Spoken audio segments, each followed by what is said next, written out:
Bonjour à toutes et à tous et bienvenue sur l'Impact TV. Merci de votre fidélité, chers internautes. Alors, on est réunis ici aujourd'hui sur le thème de la sécurité. Alors, c'est vrai que la sécurité, on parle aujourd'hui d'un Beauvau de la sécurité, ça défraie un petit peu la chronique. Donc, c'était l'occasion pour nous, sur l'Impact TV, de justement échanger autour du thème de la sécurité et vraiment initier les internautes à la question de la sécurité. Alors, pour commencer, je vais donner la parole à monsieur Claude Dupont. Bonjour Claude. Bonjour. Alors Claude Dupont, qui est ancien commissaire divisionnaire, entre autres en poste à Marseille et à Toulon. Et je crois que vous avez officié au sein d'une direction départementale de sécurité publique. Pendant 28 ans en sécurité publique.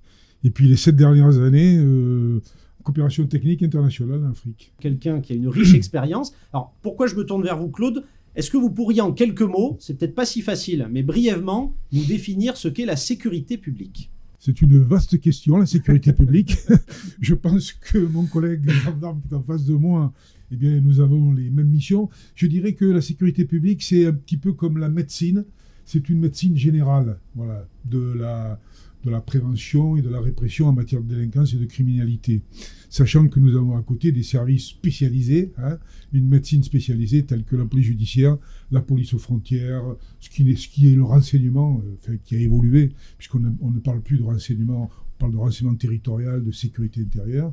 Voilà. Donc la sécurité publique, en gros, pour la police nationale, c'est, disons, 80% des effectifs qui accaparent. Donc c'est tout ce qui concerne la territorialisation de la police sur le plan régional, départemental, local. Vous m'avez fait toute la transition parce que vous avez dit donc dans la famille, on va dire, des forces de l'ordre en France, on a donc la police nationale, dont vous êtes en quelque sorte notre représentant aujourd'hui, mais on a aussi la gendarmerie nationale. Et là, je vais me tourner vers le major Ben Hamouda. Bienvenue, major. Merci. Major Ben Hamouda, donc vous êtes gendarme, ce qu'on appelle personnel d'active, donc c'est-à-dire vous êtes encore en activité, d'où la tenue, si je peux me permettre. Et donc vous êtes major de gendarmerie, vous êtes basé au groupement de la gendarmerie départementale du Var, en qualité de chef de la réserve départementale du Var pour la gendarmerie nationale. Un petit peu comme Claude Dupont, je sais que vous avez une riche expérience aussi, vous avez été commandant d'unité, vous avez été gendarme mobile, vous avez été enquêteur en brigade de recherche à Grenoble. Alors, ma question, on a parlé de la sécurité publique, donc c'est vrai qu'il y a ces deux grandes familles, de la police nationale, la gendarmerie, et en tant que chef de la cellule réserve départementale, j'ai envie de vous poser cette question. Qu'est-ce que la réserve opérationnelle ? Alors, la réserve opérationnelle a comme mission en fait de renforcer des personnels d'active dans le groupement du Var, voire sur des missions dans d'autres départements, que ce soit sur des renforts brigades, des manifestations sportives, transferments, sécurité ferroviaire et autres. Et là, la mission principale, puisqu'on parle de sécurité publique, c'est la protection des personnes et des biens. Et la gendarmerie du Var, en fait, peut compter sur près de 450 réservistes opérationnels dans le département.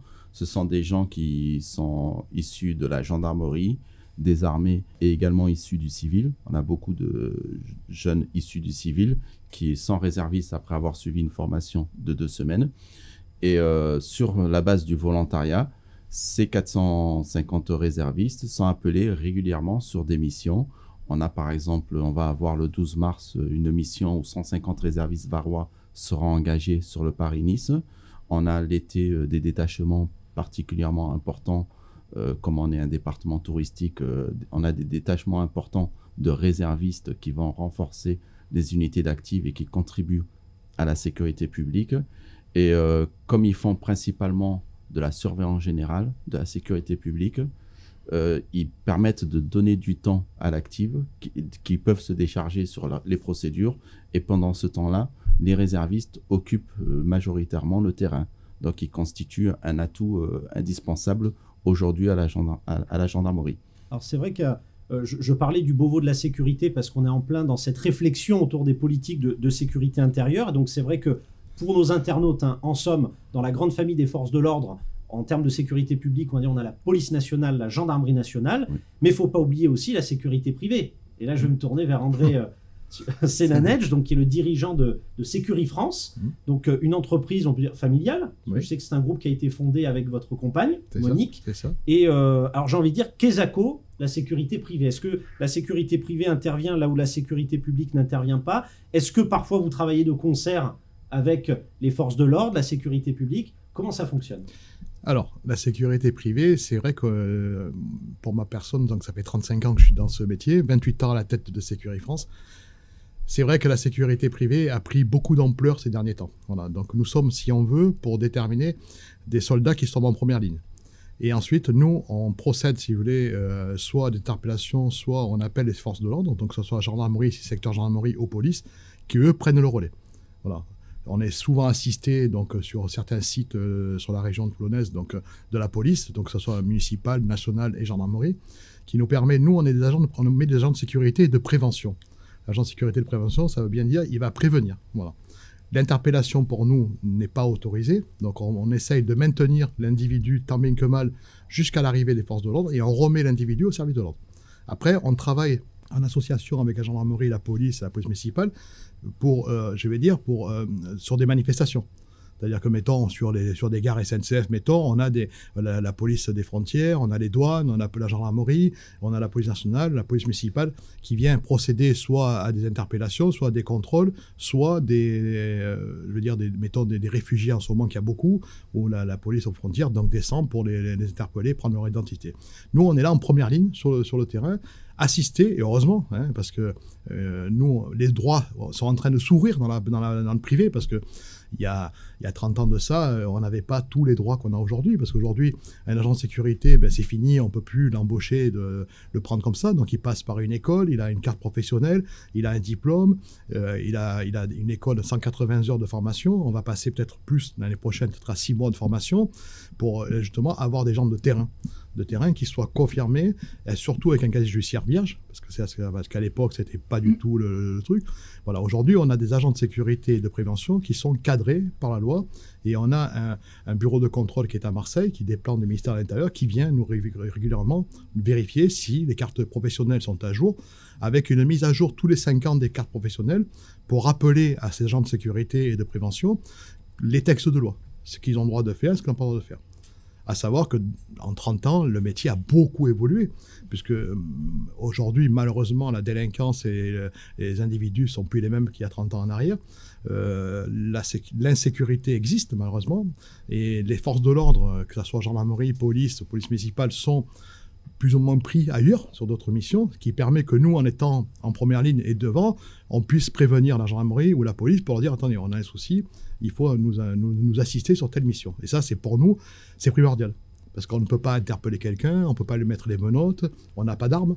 Alors c'est prévu dans les décrets qu'on sera bientôt armé, mais bon, il va falloir quand même que ça soit cadré, cette histoire d'armes, parce que agent de sécurité, c'est pas un agent de police, hein, donc faire attention à ça. Voilà. Mais bon, on ouvre la porte à tout, mais on touche tout. Je vais vous prendre au mot, André. Alors, ce qui est toujours bien, et les internautes le savent sur l'Impact TV, c'est qu'il y a toujours des intervenants de qualité qui me font tout de suite les transitions. C'est ça qui est très sympa. Et donc, et c'est vrai que quand on parle effectivement de sécurité pour vraiment initier les internautes, on pense effectivement souvent, je le redis, à la police nationale, la gendarmerie. On pense des fois moins, et à tort, à la sécurité privée qui pourtant, on l'a entendu, travaille de concert avec les forces de sécurité publique, les forces de l'ordre. Mais c'est vrai que qui dit sécurité dit souvent, parfois, on va dire de prime abord, un aspect négatif. Il y a un côté privation de liberté. C'est pour ça qu'il y a une réglementation accrue, c'était ce que vous disiez. Et là, forcément, je vais me tourner vers Maître Olivier Pesse, puisque qui dit sécurité dit procédure, dit réglementation. Et on peut dire que la sécurité, notamment, j'imagine, la sécurité publique, elle est intimement liée à la notion de justice. Je pense que vous, en tant qu'avocat, ça, je ne vous ai pas présenté, excusez-moi, Maître Pesse. Donc, Maître Olivier Pesse, qui est avocat au barreau de Toulon, docteur en droit civil.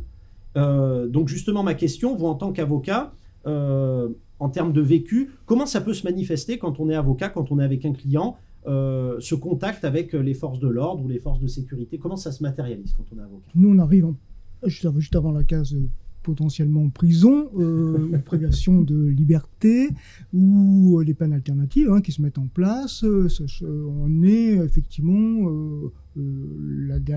l'avant-dernier maillon de la chaîne. Tout dépend du côté, si on est partie civile, c'est-à-dire du côté victime, ou si on est plutôt du côté du prévenu, c'est-à-dire potentiellement celui qui a commis l'infraction. On va se retrouver face au travail fait justement par les forces de police, Et la qualité du travail, ça va être important parce que nous, notre métier, justement, c'est de contester, de contredire, de trouver les failles, les contradictions, les problèmes de procédure. C'est notre métier. Et les magistrats sont sensibles à ça même. Ils écoutent. Donc, effectivement, si le travail en préalable a été fait de façon très correcte, avec beaucoup de rigueur, ce qui est souvent le cas, écoutez, en principe, la décision va couler de source.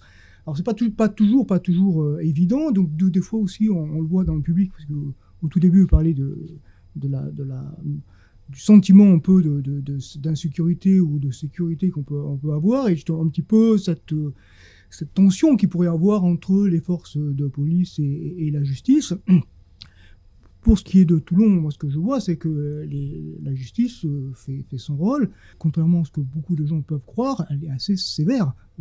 Et quand il faut prendre les décisions, elle prend les décisions. Après, c'est vrai que des fois, il y a les lois, par exemple pour les mineurs, qui n'ont pas atteint l'âge requis, ils doivent sortir parce que c'est comme ça, c'est la loi, même si des fois on est un peu surpris dans le public, puisqu'on a une délinquance des mineurs qui se développe, dit-on. Et après, effectivement, si le magistrat n'a pas de grain à moudre pour sa décision, ou s'il y a vraiment un doute trop important, s'il y a une faille au moment de la procédure, il en tire lui-même les conséquences. Voilà. Donc c'est vrai que nous, notre rapport, c'est parce que nous sommes dans une justice très écrite, presque administrative. Notre rapport, c'est on a les écrits, en fait, les procès-verbaux, tous les écrits produits par les forces de police, et c'est sur ces écrits-là qu'on va travailler et que le juge va travailler. Voilà un peu ce que je voulais dire. Ce qui est important, et encore une fois, comme vraiment le but de ce plateau, c'est vraiment d'initier vraiment nos téléspectateurs internautes de l'Impact TV sur la question de sécurité qui, encore une fois, défraie la chronique. On entend beaucoup parler de sécurité, mais je pense que vous avez dit quelque chose de très important, ce qui rejoint un peu le propos de nos intervenants dans l'immédiat, c'est que finalement la procédure, c'est une forme de protection, de garantie, on va dire, de bon fonctionnement, au sens où on parle beaucoup, et là je m'adresse plutôt à nos représentants des forces de l'ordre, on parle souvent de prérogatives exorbitantes dans le droit, au sens où quand on a des fonctions judiciaires au sein des forces de l'ordre, on se doit aussi de veiller à ce que les procédures soient faites, c'est ce que vous disiez, Maître Pess, avec rigueur. On dit que pour voir un peu l'état de droit, l'état du droit d'un pays, on regarde sa procédure pénale. Ça donne une idée de l'évolution du pays et de la protection du pays. Alors c'est vrai que cette procédure pénale, c'est la règle du jeu. Et tout le monde doit respecter la règle du jeu. Même si des fois, ça semble totalement injuste, pas possible, mais tout le monde doit respecter la règle du jeu. Et les magistrats sont là pour en tirer les conséquences. C'est pour ça que je tenais quand même à souligner ce propos-là, parce que souvent dans l'actualité, encore une fois, on peut entendre beaucoup justement de polémiques, de points de désaccord sur on va dire sur des faits divers, mais c'est pour rappeler vraiment le fondamental, ce que vous disiez, qu'à la base, effectivement, de la sécurité, il y a aussi le droit qui protège, je pense, à la fois les forces de sécurité publique, qui en sont des représentants, notamment sur le plan judiciaire, ce que vous disiez, Claude Dupont, en parlant de la police judiciaire, ça touche aussi la sécurité privée, qui, je crois, vous l'aviez dit, André, en plein essor en termes de réglementation, et une réglementation accrue. Et je vais vous prendre au mot, Maître Pess, vous avez dit qu'effectivement, on parle de prévention, on peut parler aussi de répression, donc c'est aussi l'autre partie du côté des forces de sécurité publique, et ça peut aller, je vous prends au mot, jusqu'à la case prison. Et là, forcément, je vais me tourner vers Emmanuel Cardozo. Donc, Emmanuel Cardozo, vous êtes conseillère pénitentiaire d'insertion et de probation. Donc, c'est vrai que l'administration pénitentiaire, ça semble aller de soi, mais finalement, on en parle très très peu. Donc, comment ça fonctionne quand on est conseillère pénitentiaire d'insertion et de probation ? Déjà, merci de m'inviter pour pouvoir parler de mon métier, qui est un métier qui est très peu connu, pour le coup, du grand public. Donc, effectivement, on parle peu de la pénitentiaire. On va dire, d'ailleurs, dans l'espace, même là, sur le Beauvau de la sécurité, on en parle très peu. Enfin, si je ne me trompe pas.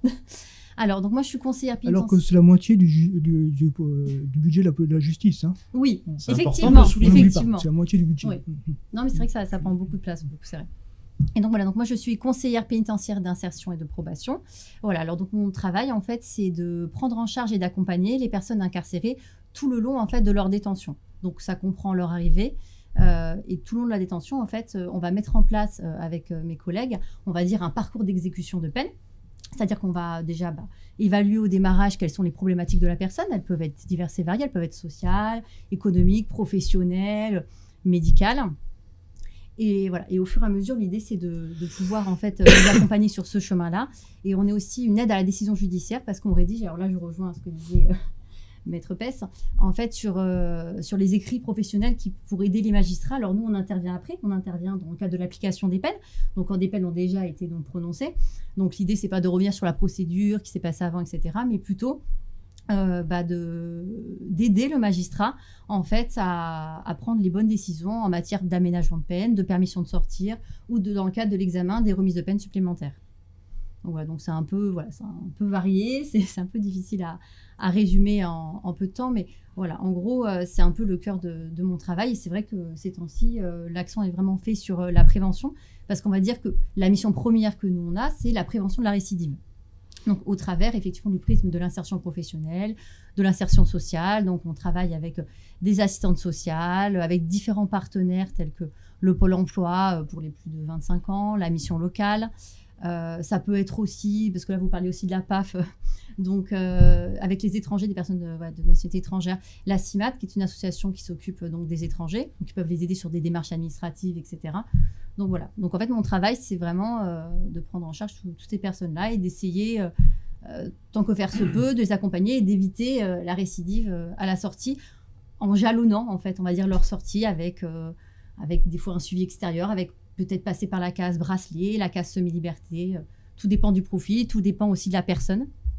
Voilà, tout dépend un peu aussi de l'état d'esprit et voilà, et de leurs problématiques. Vous aussi, en tant que, on va dire, représentante aujourd'hui de l'administration pénitentiaire, Oui, peut-être un bien gros mot, oui. hein, je suis d'accord, mais je parle vraiment sur notre, Oui. sur notre plateau. Est-ce que vous êtes amené à travailler aussi de concert avec la gendarmerie nationale ou la police nationale, par exemple ? Nous, on travaille de façon pas directe avec la police ou la gendarmerie, parce que nous, on intervient au moment où les gens sont incarcérés. Donc voilà, alors soit ils sont incarcérés dans le cadre d'une instruction, donc il y a un jeu d'instruction, il y a peut-être à ce moment-là des actes d'enquête qui sont faits, etc. Mais nous, on n'intervient pas du tout sur ce volet-là, on n'a pas de contact particulier. Donc nous, on intervient vraiment en fait en dernier lieu. C'est un peu ce que disait Maître tout à l'heure. C'est-à-dire qu'en fait, lui, il arrive à un moment donné pour défendre la personne, une procédure qui est déjà en cours. Et nous, on intervient. Si la procédure est toujours en cours, finalement, on est plutôt là pour être ce qu'on appelle dans le maintien des liens familiaux ou les aider, par exemple, à contacter leur avocat. Enfin, des démarches un petit peu comme ça. Et sinon, quand ils sont condamnés, voilà, ils sont condamnés. Donc la police et la gendarmerie n'intervient plus. Je veux dire, il y a eu une enquête, il y a eu une décision de justice, il y a une condamnation. Donc nous, on ne revient pas d'ailleurs sur ce sujet-là, ce qui est d'ailleurs souvent des fois le débat avec certains suivis. Mais l'idée, c'est vraiment de dire, il y a eu un acte, vous avez été reconnu coupable. Aujourd'hui, on avance, on essaye d'avancer vers votre sortie en fonction de la peine qui est plus ou moins proche. Et de voir un peu comment on peut faire, surtout pour que vous ne reveniez pas, quoi. Enfin, c'est un peu Alors, l'idée. pour faire un petit peu le pont entre justement le côté, on va dire, justice et le côté pénitentiaire avec la gendarmerie, il me semble, Major, m'arrêtez si je me trompe, la gendarmerie nationale, dans ses missions diverses et variées, a aussi le côté transfèrement judiciaire. Oui, alors c'est une mission qui doit être redonnée progressivement à l'administration pénitentiaire. Mais pour le moment, la gendarmerie a également le volet transfèrement judiciaire lorsque les personnes sont incarcérées, mais aussi à l'issue des gardes à vue pour les déferrements. Voilà. Donc on a également ce volet conduite des détenus en fait d'une maison d'arrêt à une autre maison d'arrêt ou devant un magistrat. Pour rebondir sur le sujet, il faut savoir que dans les tuyaux donc, à Paris, ils sont en train d'étudier, et c'est en bonne voie, parce que moi je fais partie du syndicat à Paris de la sécurité, pour justement qu'on effectue donc, des missions donc, de transfert de détenus pour les petits détenus, on va dire, parce que quand le service pénitentiaire donc, va donc, transporter un détenu, mettons à l'hôpital pour des soins, ça dure 2-3 heures. Donc ça mobilise 2 agents pénitentiaires, voire 3, qui restent sur place, malheureusement, parce qu'ils sont obligés de rester du début jusqu'à la fin. Donc ces petits détenus, ils sont en train justement de passer ces petites personnes, si vous voulez, entre guillemets, pour que le service privé, donc les boîtes privées comme nous, on accompagne ces gens-là pour éviter justement ces mobilisations de personnel. Donc on va dans le temps transporter donc les prisonniers à l'hôpital. Il y a aussi le développement de la visioconférence, surtout en cette période sanitaire actuelle, mais qui a aussi ses limites. On ne peut pas le faire dans toutes les situations.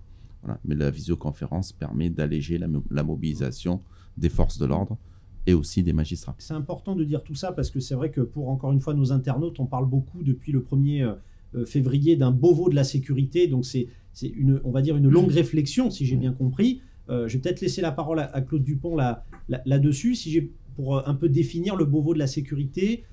Quels seraient, et peut-être on conclura là-dessus avec chaque intervenant, quels seraient les enjeux de la sécurité à ce jour et à l'avenir, selon vous? Écoutez, moi je vais peut-être un peu vous décevoir, hein, pour vous dire que, de mon avis, ce Beauvau de la sécurité ne s'imposait pas. Parce que ça fait quand même 5 ans qu'il y a une réflexion sur les conditions du métier de policier, de gendarme, de police municipale, des sociétés privées de sécurité, que ce soit au Sénat, que ce soit à l'Assemblée nationale, que ce soit notre collègue, l'ancien patron du RAID, qui est maintenant député, dont le nom m'échappe pour le moment, ça va Monsieur me revenir. Fauvergue. Monsieur Fauvergue, les réflexions sur le maintien de l'ordre. Il y a un certain nombre de propositions qui ont été faites en son temps auprès des pouvoirs publics. Et si on avait pris des mesures, nous n'en serions pas là. Pourquoi il y a eu un tel Beauvau de la sécurité? Tout le monde le sait. C'est parce qu'il y a eu un certain nombre d'incidents sur la voie publique où on a mis en cause les forces de police, les forces de l'ordre en général. Bien. Alors, il y a un certain nombre de péchés capitaux, comme si tout le monde devait supporter le poids des péchés capitaux, hein, qui ont été énoncés, 7 péchés capitaux. Donc, si vous voulez, il y a donc 7 tables rondes, je vous les rappelle. D'abord, l'encadrement des unités. C'est un très gros problème, effectivement, surtout en matière de police nationale, où l'encadrement a subi un certain nombre de changements, etc., où les officiers tels qu'ils sont ne sont plus tellement présents sur le terrain, ce sont plutôt le CEA, le corps d'encadrement et d'application, qui prend un certain nombre de responsabilités. Ensuite, il y a la formation des policiers. La formation des policiers, elle a évolué également. On a voulu restreindre la durée de formation parce qu'il fallait aller vite, il fallait recruter vite des policiers. On a restreint à 10 mois la formation, on s'était aperçu que c'était une erreur. Donc on va revenir là-dessus. Ensuite, il y a les relations avec la justice. Très important, on en a parlé tout à l'heure. Ça, c'est un problème primordial, les relations avec la justice. On y reviendra peut-être. La captation vidéo de toutes les interventions de police, de gendarmerie, comment elles se font. Vous avez d'ailleurs vu sur la loi sur la sécurité générale le débat qui s'est enflammé à propos de l'article 24 et qui devrait trouver sa solution parce que finalement le Sénat a trouvé une nouvelle formulation où on pourrait en sortir avec un délit d'incitation à la haine. Bon. Autre péché capital dont la police et la gendarmerie portent le poids, le contrôle interne à l'intérieur de la gendarmerie et de la police. Ce qu'on appelle, nous, l'IGPN, ce qu'on appelle les bœufs carottes, qui a donné lieu à un certain nombre d'attaques, de critiques, etc., qui, à mon sens, ne sont pas vraiment justifiées. Parce que quand on considère le nombre de sanctions qui sont prises chaque année dans ces deux corps par rapport à tous les autres secteurs de la fonction publique, nous sommes largement au-dessus. Et enfin, un problème essentiel, la problématique des conditions matérielles et de soutien à l'exercice des missions de sécurité. Et oui, tout ce qui concerne le matériel, l'équipement. Pourquoi? Eh bien, parce qu'on se rencontre, plus la police que la gendarmerie, parce qu'il ne faut quand même pas oublier que la gendarmerie, quand même au niveau budgétaire, est quand même mieux dotée que la police. En ce qui concerne la police, 85% du budget, c'est le fonctionnement et les salaires des policiers. Et il reste quoi? Il reste 15% à l'investissement et à l'équipement. C'est là où le bas blesse, quoi. Voilà. Donc, si ce Beauvau de la sécurité, qui va mettre 5 mois, alors, ça va durer jusqu'au mois de mai, permet de déboucher, mais cette fois-ci, sur des actes, et non plus que sur des paroles, écoutez, moi, je serais le plus heureux. Voilà ce que je voulais dire. Je ne sais pas si j'ai vraiment répondu à la question. Ah, mais si, au contraire. Excusez-moi, mais effectivement, c'était aussi l'occasion pour nous, encore une fois, sur ce plateau, d'initier véritablement nos internautes sur la question de la sécurité, parce que c'est vrai qu'on s'aperçoit et que c'est une grande famille, c'est beaucoup d'acteurs qui travaillent ensemble, et parfois c'est vrai que le citoyen lambda peut être un peu perdu sur certaines notions de sécurité, et c'est vrai que bon, moi à titre personnel aussi, j'étais très heureux de vous recevoir, puisque je vais quand même le montrer, c'est important, il faut aussi faire de la promotion. Mais c'est vrai que vous m'avez fait l'honneur de préfacer les carnets judiciaires 1, le premier volet, donc il s'intitule Grand banditisme dans le Sud à la fin du XXe siècle, parce que, je l'ai dit en début de plateau. Vous avez été en poste notamment, entre autres, à Marseille et à Toulon, et vous avez connu, si je puis dire, le terme est peut-être un peu fort, mais la grande époque du grand banditisme, on va dire, dans le sud. French Connection. La French Connection, etc. Donc c'est pour ça que ça me tenait même à titre personnel de vous recevoir. Je vous remercie beaucoup. Je vais laisser la parole au Major Benhamouda. Brièvement, en quelques mots pour vous, peut-être les enjeux de la sécurité. Je sais qu'en gendarmerie, il y a un devoir de réserve, hein, donc l'idée n'est pas de partir sur un propos politique, bien au contraire, mais la question, pour la gendarmerie nationale, selon vous, est-ce qu'il y a des enjeux, notamment peut-être pour la réserve opérationnelle, notamment ? Pour la réserve opérationnelle, le gouvernement l'a parfaitement compris, puisqu'en fait, on a des directives pour augmenter nos effectifs, et également, la police nationale doit également augmenter ses effectifs. La réserve opérationnelle au niveau de la sécurité publique est un outil qui marche très très bien, puisqu'on arrive à mobiliser des gens sur le terrain, des gens qui sont très souvent en majorité issus du département, donc qui ont une bonne connaissance. Là où il faut être vigilant, où on l'est, c'est qu'il ne faut pas mettre seulement que des personnels sur le terrain, mais il faut qu'il y ait un encadrement. Donc ça, en tout cas, pour ce qui est du VAR, on y veille. Dans tout engagement, on a des gradés. Donc, ce qui permet en fait de faire un travail en sécurité et précis. Pour revenir un petit peu à ce que vous disiez, effectivement, on a des corps de contrôle, l'IGGN pour la gendarmerie, l'IGPN pour la police nationale. On peut toujours en discuter, c'est bien ou pas bien, perfectible ou non. Mais en tout cas, on a l'avantage dans nos institutions d'avoir ce corps de contrôle interne qui, je dois le dire, qui n'existe pas ou très peu dans d'autres institutions. On a des gendarmes spécialisés qui font des enquêtes lorsqu'il y a des gendarmes ou policiers qui sont mis en cause. Donc, il y a un contrôle. Et ça veille à la déontologie de tout ça.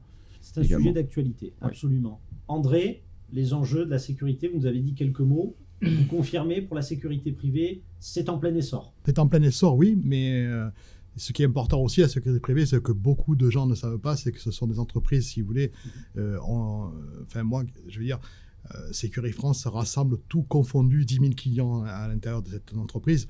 Mais la politique que Sécurité France a pris depuis des années, c'est de rester entre Saint-Cyr et le Lavandou et Belgency et le plus loin, je vais dire. On est sur le secteur toulonnais, avec donc des locaux, un PC sécurité, un centre opérationnel, des véhicules d'intervention.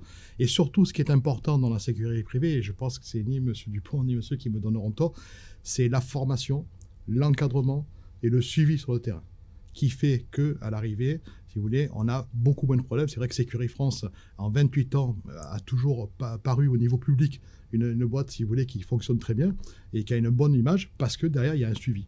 Aujourd'hui, les sociétés de sécurité, il y en a des tonnes, hein, il y en a plein. Et le problème, c'est que c'est dans les bars, dans les restaurants, et ça, c'est la police me confirmera, donc ils savent très bien comment ça fonctionne. Dans des villas, dans des HLM, ils montent des sociétés de sécurité parce qu'il y a c'est porteur. Sauf que la sécurité, c'est un métier. On ne fait pas ça n'importe comment. Il y a 30 ans ou il y a 20 ans, on prenait n'importe qui, et on prenait des gens à l'époque qui sortaient du service pénitentiaire, je veux dire. Donc, il ne faut pas se le cacher, je dirais, il faut être franc. Aujourd'hui, ce n'est plus possible, puisqu'on est contrôlé, suivi, etc. Donc, le client qui vient, qui va prendre les services d'une société privée, se doit de bien vérifier à qui il a affaire. Parce qu'aujourd'hui, il y a vraiment, dans ce métier, c'est un métier, j'appelle ça un métier poubelle. Parce que tout le monde monte des boîtes de sécurité, tout le monde devient agent de sécurité, mais pas tout le monde a les qualifications et pas tout le monde connaît le métier. Donc c'est important de dire qu'effectivement la formation et la professionnalisation est au cœur justement. Et le suivi. Et absolument, et le suivi. Et donc au cœur de la sécurité privée. Maître Pess. C'est vrai que je rejoins un peu monsieur le commissaire dans le sens, il y a un aspect communication, c'est normal, politique, hein, à travers les Beauvau. Donc ça permet effectivement de donner du grain à moudre aux journalistes et à l'opinion publique. Moi, il y a 2 points qui m'intéressent, effectivement, toujours sur le point de vue justice. Si la justice ne peut pas traiter après, n'a pas les moyens de traiter après les affaires qui lui remontent, c'est un grand problème. C'est qu'il est le cas actuellement. Je rappelle que pour une plainte à Toulon, il faut 1 an à peu près pour que ça soit traité. Pour certains, les plaintes particuliers, c'est le second point justement. C'est vrai qu'on traite aussi, on met en valeur des points qui sont importants, hein, de réflexion. Mais moi, je parle aussi un peu de la justice, c'est celle qu'on vit à Toulon, c'est la justice au quotidien, c'est-à-dire la petite délinquance au quotidien, les violences, intrafamiliales au quotidien, qu'on voit encore. Et là, par exemple, on peut toujours témoigner, c'est pour porter plainte. Une fois sur deux, vous repartez avec la plainte, elle n'est pas prise, tout simplement. Alors, il y a plein d'explications, mais elle n'est pas prise. Et là encore récemment, une dame violentée, sortie par des copines de son milieu familial, elle va porter plainte au fait.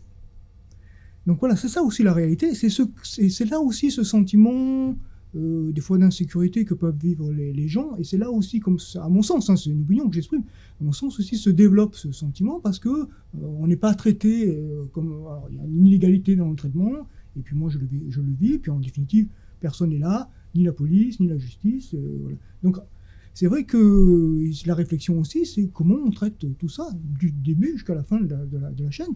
Je vais passer la parole à la police, à la pénitentiaire.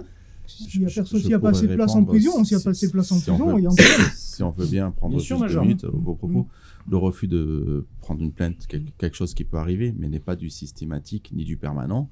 Et il y a toujours, on est dans un état de droit, c'est-à-dire c'est une personne victime qui va porter plainte, on lui refuse pour X raisons. Elle a ensuite y recours par le biais d'un avocat, par le biais du procureur. Elle peut, en saisissant tout simplement, soit la hiérarchie, soit le procureur. Donc ce sont des cas isolés qui peuvent arriver, mais pas permanents et continus, sinon il n'y aurait pas de dépôt de plainte. Je vais dire peut-être un mot. Oui, moi je nie pas ce problème d'accueil des plaignants d'abord. C'est un véritable problème. L'accueil dans les services de police, quels qu'ils soient, les plaignants, que ce soit des femmes, des hommes, des mineurs, etc. Après, de la réception, de la prise en considération des faits pour la plainte, ce qui suppose une formation des policiers. On revient toujours au même moment. Plus les polices seront professionnalisées, formées, mieux ça vaudra. Bien, ensuite, il faut quand même savoir... mon collègue gendarme le dit, il faut savoir que les services sont saturés de plaintes. J'ai oublié de dire que les plaignants peuvent se manifester sur Internet. Ils peuvent déposer des plaintes contre X par Internet sur un site dédié. Sauf quand la plainte est désignée contre une personne dénommée. À ce moment-là, il faut aller nommément physiquement dans un service de police ou de gendarmerie. Mais sachez que les polices sont, les commissariats de police, les brigades de gendarmerie sont saturés de plaintes. Ils n'arrivent même pas à en traiter la moitié. Alors, je pense quand même qu'avec les services judiciaires, avec les services du parquet, on devrait pouvoir trouver des solutions pour un traitement plus rapide de ces plaintes. Je pense qu'il y a une réflexion à mener là-dessus. Il y a vraiment une réflexion à mener. Voilà, qui dérive pas toujours, qui débouche pas toujours sur des condamnations, des comparutions. Il faut savoir aussi, c'est que quand même, quand on interpelle quelqu'un, qu'on le remet, nous, personnellement, donc au service de police, il faut savoir quand même qu'il y a toute une procédure. Mettons, l'équipage du véhicule, souvent, il est pris pendant 1 heure, voire 2 heures pour entendre les personnes. Donc pendant ce temps-là, cet équipage n'est plus sur la voie publique. Donc il manque de moyens, moi je pense, de gros moyens. Quand je vois que la police de Toulon, donc du commissariat, a reçu la semaine dernière des véhicules neufs, ils avaient des véhicules à 250 000 km. Donc on a quelque part des moyens qui ne leur sont pas donnés. Ouais, ils viennent les recevoir parce qu'ils ont reçu dernièrement la gendarmerie aussi. Mais il faut leur donner des moyens, ces hommes-là aussi. Ils n'ont pas les moyens. Il manque de personnel, il manque de matériel, il manque de tout là-dedans. Je veux dire, alors qu'on a moi, personnellement, on a des chômeurs en France. On peut les former pour recevoir des plaintes, pour alléger justement l'équipage. Souvent, on nous dit qu'il manque l'officier de police judiciaire pour prendre la plainte. Et on ne le dit pas. En fait, la plainte n'est pas prise parce qu'il n'y a pas l'officier de police judiciaire. Au lieu de dire revenez, etc., ils ne prennent pas. Ils font une main courante. Alors, je ne suis pas tout à fait d'accord avec vous parce que la plainte n'est pas nécessairement prise par un officier de police judiciaire. La plainte peut être prise par un agent de police judiciaire. Et sa présence n'est pas indispensable. Deuxième catégorie, article 20 du Code de procédure pénale. Alors maintenant, ensuite, c'est l'officier de police judiciaire derrière qui va prendre la suite. Si ça débouche sur une garde à vue, perquisition, saisie, etc., dans les cadres légaux de flagrance, d'enquête préliminaire, bon, pas jusqu'à la commission rogatoire. Mais, comme le dit M. Sedanetch, la procédure s'est complexifiée depuis quelques années. C'est-à-dire qu'on avait une procédure en France de ce qu'on appelait de type inquisitoire. Mais on est en train de se dériver de plus en plus vers le type accusatoire, avec l'introduction de l'avocat, je ne le dis pas, pour la garantie des libertés, défendre... Bon, d'accord, très bien, mais il faut savoir ce que ça nécessite comme formalité de procédure, sachant que la garde à vue ne dure que 24 heures. Oui, certes, elle peut être renouvelée, aller jusqu'à 48 heures, mais en 24 heures, faire toutes les diligences, c'est extrêmement difficile. Voilà, il faut quand même le savoir. C'est un petit peu, et je suis très content que ça a permis justement de l'échange et animer le débat, parce que c'est un sujet, encore une fois, d'actualité, mais pour dire qu'il y a beaucoup à faire. C'était ça un petit peu le postulat de ce plateau. Je fais aussi une petite aparté pour le Major Ben Hamouda, parce que ça me fait très plaisir aussi de le recevoir, puisque ça sortira la semaine prochaine. Mais il m'a fait l'honneur aussi de préfacer les carnets judiciaires 2, donc sur la question, là, alors cette fois de la Cité des Gones à la capitale des Alpes, donc Lyon et Grenoble, puisque vous avez été, entre autres, en poste en tant qu'enquêteur à la brigade de recherche de Grenoble. Je vous en remercie. C'est pour ça que c'est important aussi de... L'honneur était partagé. Ah bah, écoutez, merci beaucoup. Et alors, peut-être, encore une fois, j'ai envie de dire honneur aux dames, hein, puisque c'est quand même comment dire, Madame Cardozo nous fait l'honneur aussi d'être présente et j'en suis ravi. Donc, pareil pour vous, au niveau peut-être de l'institution pénitentiaire, peut-être plus précisément. Est-ce que vous voyez des enjeux pour demain? Oui, tout à fait. Alors, déjà, je voulais rebondir sur ce que disait Maître sur effectivement la lenteur entre le dépôt de plainte, le traitement judiciaire. Et effectivement, nous, c'est un réel problème, en fait, parce que quand il se retrouve après incarcéré, il peut se passer des années, en fait, entre le moment des faits, la commission des faits, et la sanction pénale, et du coup, l'incarcération. Et c'est vrai que ce délai-là est extrêmement problématique, nous, pour la prise en charge, en fait, parce que quand une personne a commis quelque chose, a posé un acte et qu'on la réprimande des années après, c'est compliqué parce que des fois, entre-temps, il s'est passé plein de choses. La personne a pu retrouver un travail, a pu refaire sa vie et puis finalement, la sanction n'arrive pas au bon moment. Donc effectivement, je pense que s'il y avait un enjeu, ça serait peut-être effectivement de réfléchir sur le traitement des dépôts de plainte, le traitement au niveau de la lenteur de la justice, de pouvoir peut-être faire un effort là-dessus. Enfin, moi, je pense que ça pourrait, en termes de réflexion, je pense que ça serait intéressant. Et après... Concernant l'administration pénitentiaire plus précisément, moi je dirais que la mission première de l'administration pénitentiaire quand même c'est la prévention de la récidive, c'est la mission première. Et c'est vrai que pour ça on manque assez peu de moyens quand même. C'est-à-dire que parce que là le commissaire parlait effectivement du budget qui était au niveau matériel, au niveau qui était assez faible a priori en police. Nous effectivement on n'a pas forcément le budget on n'a pas forcément les moyens de pouvoir faire ce qu'on aimerait faire. Et je pense que vraiment, avoir un effort sur les partenariats, pour essayer de voir au niveau de l'insertion professionnelle qu'est-ce qu'on peut faire, parce qu'effectivement, réinsérer les gens, prévenir la récidive, ça passe par une insertion professionnelle, ça passe par une prise en charge globale. Donc, je pense que ça serait le message que j'aimerais faire passer aujourd'hui. Je vous remercie beaucoup, Emmanuel. Je vais remercier tous nos intervenants. Merci beaucoup d'avoir fait l'honneur de venir sur ce plateau. J'espère aussi que pour les internautes, les jeunes internautes, ça aura suscité peut-être aussi l'intérêt professionnel, parce que c'était aussi le but de ce plateau, puisque vous voyez que la sécurité, c'est beaucoup de métiers qui travaillent de concert. Chacun peut apporter un peu sa pierre à l'édifice, et j'espère qu'en tout cas, pour nos internautes de l'Impact TV, ça aura éclairci des choses. Encore merci. Merci. Merci à vous. Et à bientôt sur l'Impact TV. Maître Pess. Alors, Maître Pess, un peu plus de liberté de parole que certains. Donc, c'est vrai que je rejoins un peu M. le commissaire dans le sens... il y a un aspect communication, c'est normal, politique.